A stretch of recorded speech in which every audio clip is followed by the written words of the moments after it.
Now the locust, Salabhasana. Bring your legs together, bring your arms underneath your body. Keep your chin forward on the mat. Make sure your elbows are not outside. The elbows should be nicely tucked under the body. Do what you can do comfortably. Sometimes you're not able to bring the elbows fully underneath. Do whatever you can. Remember to keep your legs together and not to keep the forehead on the floor. Keep the chin on the floor.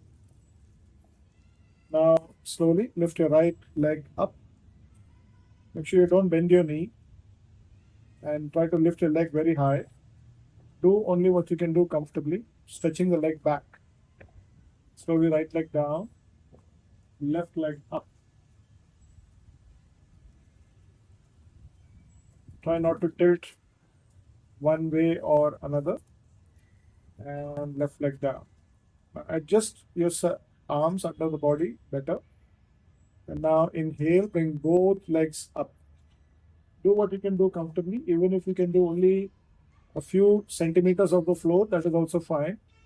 If you can lift more, that's also fine. Do what you can without struggle. And slowly exhale, come down. Release your hands. Make a pillow with the hands. Turn your head to one side. Big toes touching, heels falling apart. Relax.